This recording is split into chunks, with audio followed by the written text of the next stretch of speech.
पिछले एपिसोड में हमने आपको उन परिवारों की कहानी दिखाई जो आज भी द्रौपदी प्रथा को अपनाए हुए हैं। एक ऐसी प्रथा जहां एक महिला एक ही परिवार के कई भाइयों के साथ शादी के बंधन में बंधती है। मेरे पिताजी ने पहले बोला कि मेरे 3 बेटे हैं, तीनों बेटे की मैंने शादी करनी और एक ही बेटी लानी है। इस एपिसोड में हम आपको लेकर चलेंगे हाटी जनजाति के अतीत की ओर। जानेंगे कैसे इस जनजाति ने द्रौपदी प्रथा को अपनाया। हाटी कोई कम्युनिटी नहीं है, सच्चाई तो ये है। हाटी कोई जाति नहीं है अपने आप में।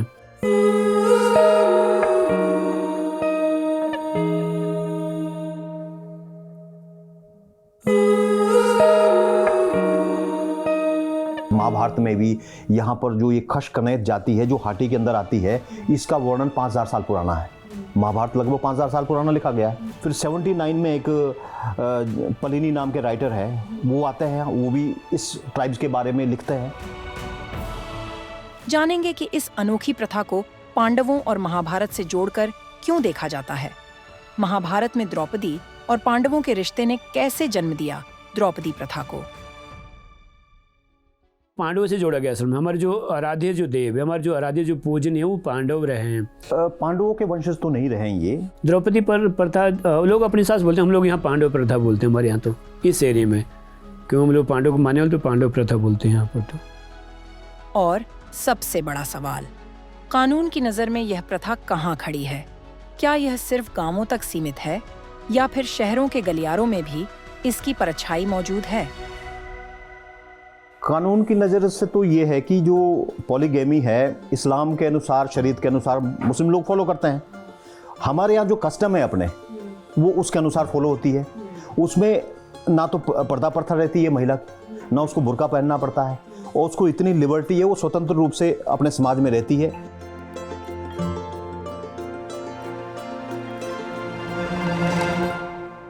हमारा जो हिंदू धर्म है उसके मुताबिक जो है सिर्फ आपको एक ही शादी करने की वो क्या होती है अनुमति मिलती है। पंचायत एक्ट में जो है वो प्रावधान है कि जो आदमी दूसरी शादी जो है कर सकता है।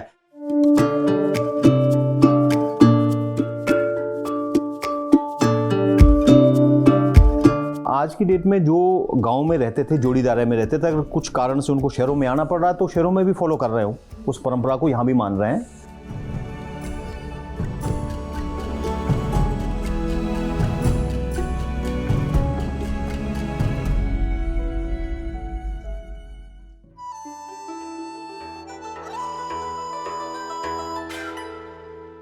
जोड़ीदारी या द्रौपदी प्रथा केवल महाभारत की कहानी भर नहीं है, बल्कि यह आज भी भारत के कुछ हिस्सों में जीवित है। हिमालय की गोद में बसे हिमाचल प्रदेश के सिरमौर जिले की हाटी जनजाति इस परंपरा का पालन करती है। इसी तरह उत्तराखंड के पिथौरागढ़ और चमोली जिलों के दूर दराज के गांवों में जौनसारी जनजाति के बीच भी यह प्रथा जारी है। लद्दाख के कुछ क्षेत्रों में रहने वाले बोती समुदाय और नेपाल की सीमाओं पर बसने वाली कुछ जनजातियों में भी इस प्रथा के उदाहरण मिलते हैं। लेकिन यह प्रथा आखिर कब और क्यों शुरू हुई और आज तक यह क्यों जारी है? आइए शुरुआत करते हैं सिरमौर की हाटी जनजाति के इतिहास से। हाटी जो एक नाम, तो हाटी तो कोई उसमें कोई हाटी कोई कम्युनिटी नहीं है, सच्चाई तो ये है। हाटी कोई जाति नहीं है अपने आप में। किसाने के लिए जाना, आटा लाना है, तो वो पानी के घराट होते थे, बिजली की सुविधा थी नहीं, घराट थे नहीं, तो उसमें हाट बोलते थे। पहाड़ी में इकट्ठा 8-10 आदमी इकट्ठे मिल के जाते थे और फिर उसको हाट के रूप में उसको ही हाटी का नाम दिया गया हुआ है। और बाजार के लिए जाते थे तो इकट्ठे जाते थे। वो रोड की सुविधा तो थी नहीं, यहाँ से 100 किलोमीटर भी पैदल चलना, रोटी साथ लेके चलना है। फिर तीसरे चौथे दिन 5वें दिन वापस घर आते थे, फिर सारे इकट्ठे जाते थे। उसको हमारे पहाड़ी भाषा में हाट बोला जाता था। फिर उसको लिया गया कम्युनिटी में ना, हाटी शब्द तब लिया गया इसको। खश कनैत जाति है जो हाटी के अंदर आती है, इसका वर्णन 5000 साल पुराना है। महाभारत लगभग 5000 साल पुराना लिखा गया है। उसमें एक वर्णन आता है कि भी इस जो खश कनैत जाति का जो राजा था उसका नाम सुबाहु है, और वो युधिष्ठिर के राजसूय यज्ञ में इंद्रप्रस्थ गए थे, और वो यहाँ से पहाड़ों से मकरंद और जड़ी बूटियाँ उनको उपहार में दी थी, तो इसलिए हमको रेफरेंस मिलता है पुराना। फिर 79 में एक पलिनी नाम के राइटर है, वो आते हैं, वो भी इस ट्राइब्स के बारे में लिखते हैं। फिर वो हुनसांग भारत आए, हुनसांग ने भी जब वो नॉर्थ इंडिया में आए तो उन्होंने इस ट्राइब के वर्णन अपनी, इसमें खशकने जाति का वर्णन अपने लेखों में किया है। तो इतिहास तो इसका 5000 साल पुराना इतिहास है और तब से परंपरा फॉलो आ रही है। क्या द्रौपदी प्रथा का संबंध सीधे महाभारत से जुड़ा है? ऐसा माना जाता है कि इस परंपरा की जड़ें महाभारत की कहानी में छिपी हुई हैं, जहां द्रौपदी के 5 पति थे। क्या इसलिए आज भी इन इलाकों में महिलाओं के एक से अधिक पति होना सामान्य है? और सबसे बड़ा सवाल, क्या यहाँ के लोग खुद को पांडवों का वंशज मानते हैं? आइए इस प्रथा के पौराणिक पहलुओं को समझने की कोशिश करते हैं। पांडवों से जोड़ा गया असल में। हमारे जो आराध्य जो देव है, हमारे जो आराध्य जो पूजन है वो पांडव रहे हैं, तो पांडवों से ही परंपरा आगे चली आ रही है।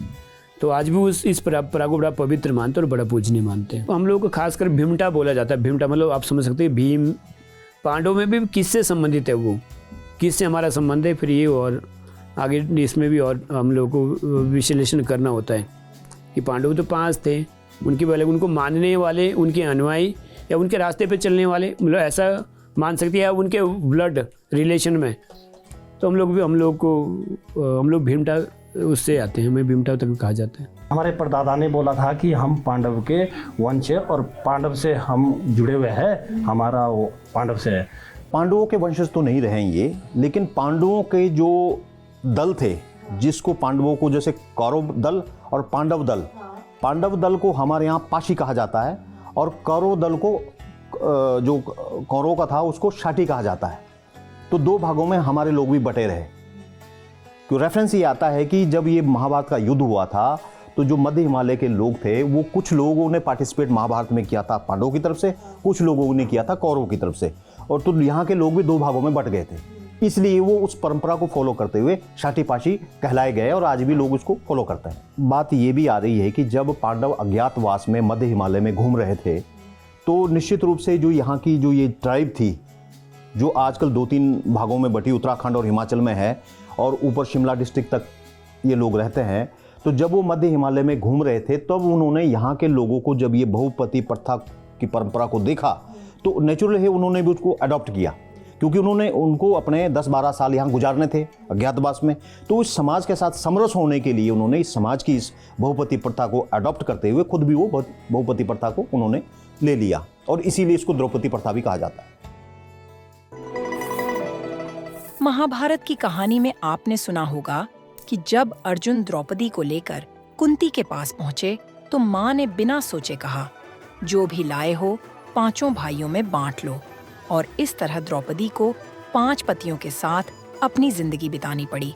लेकिन इस प्रथा के इर्द गिर्द जो कहानियां यहाँ चलती हैं, वो महाभारत से भी ज्यादा रहस्यमयी और अनोखी हैं। इसका एक लॉजिक ये है कि जब कुंती अपने पुत्रों के साथ हस्तिनापुर गई होगी और वहाँ इस परंपरा को जस्टिफाई करना, तो उन्होंने कहा कि भाई मैंने इसलिए कहा कि कुछ जीत के लाए तो सारे भाई बांट लें, इसलिए इनको बहुपति प्रथा फॉलो करनी पड़ी। ये जस्टिफिकेशन था हस्तिनापुर में रहने वाले लोगों की, कल्चर के लोगों के लिए था। लेकिन जिस समाज में वो 10-12 साल गुजार के आई, वहाँ वो इसलिए जस्टिफाई था क्योंकि उनको फॉलो करना था, उनके बीच में रहना था। तो इसलिए ये बात भी सही हो सकती है। गांव वालों के बीच पांडवों से जुड़ी कई कहानियां प्रचलित हैं। ये कहानियां सिर्फ कहानियां नहीं, बल्कि उनके अपने जीवन का एक हिस्सा है, जहां ये लोग अपने आप को पांडवों से जोड़ते हैं और हर एक कथा में अपनी पहचान ढूंढते हैं।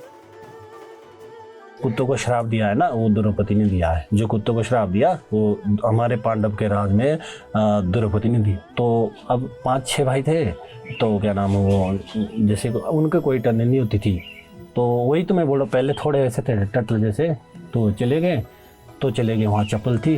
अब जैसे मेरी चप्पल है तो मेरे भाई को पता है, मेरी मिसेज को पता है, सबको पता है कि उनकी चप्पल है। तो कुत्ते ने वो चप्पल उठा के साइड कर दी। तो दूसरा भाई चला गया कि कोई नहीं अंदर है, वो चला गया। तो उन्होंने जब उनको देखा ना, तो चलो वो तो भाई थे, पर तो थोड़ी शर्म तो आ ही जाती है।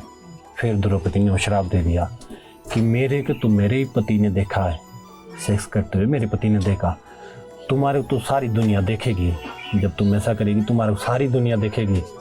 तब वो श्राप कुत्तों को उन्होंने दिया है, तब दिया वो श्राप। तो ऐसा है हमारे। उसके बाद फिर जब वो भाई भाई आपसी में वहाँ उनकी भेंट हुई ना, तो उसके बाद हमारा ये कि चेंज हो गया था।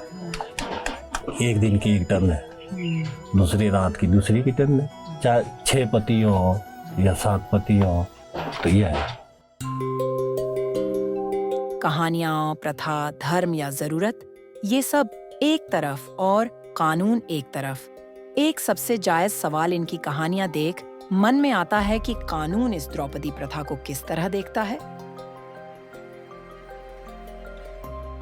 1956 में हिंदू सक्सेशन एक्ट जब से लागू हुआ, तो जो परंपराएं अन्य हिंदुओं के लिए लागू हो रही है, जोड़ीदारा उसमें कंसिडर नहीं किया गया, क्योंकि ये इलाका तब ट्राइबल में नहीं आता था, इसको कानूनी मान्यता नहीं मिली थी।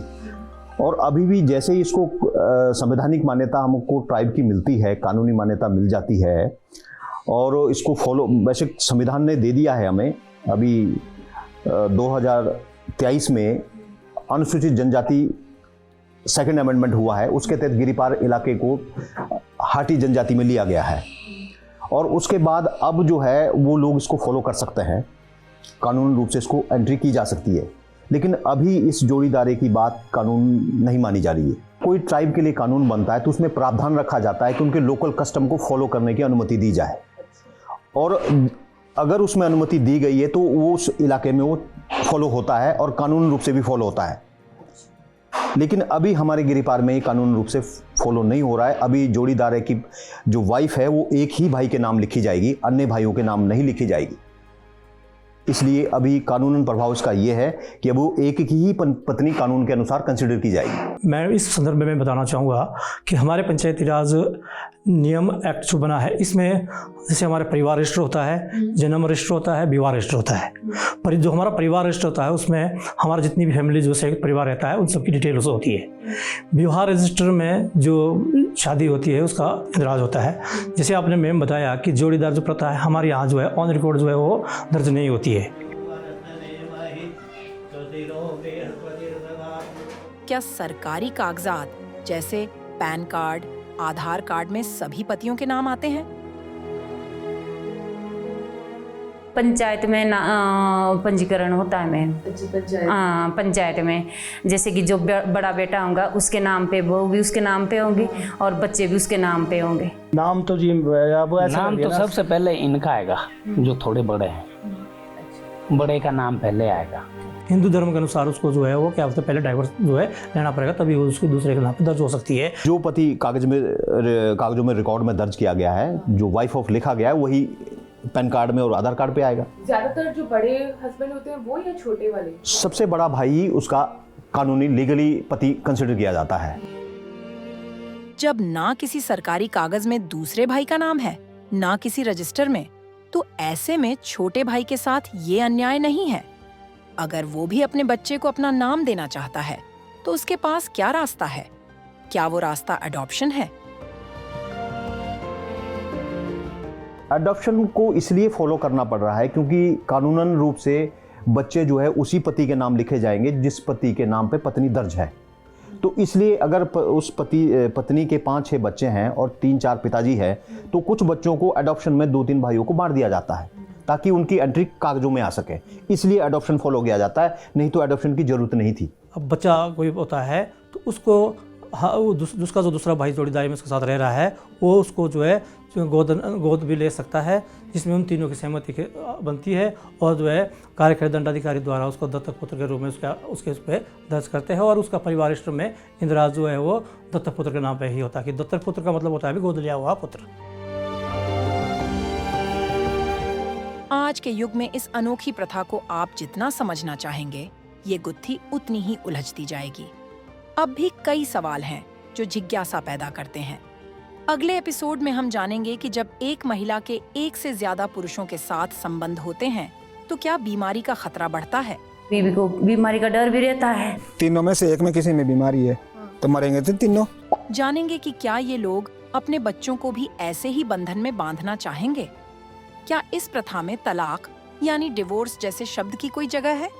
और इस प्रथा का आगे भविष्य क्या है? मैं तो बिना शादी के रहूंगा, जॉइंट में नहीं करूंगा। आप करेंगे? जी करेंगे, अगर भाई साथ में हो गए। हैं।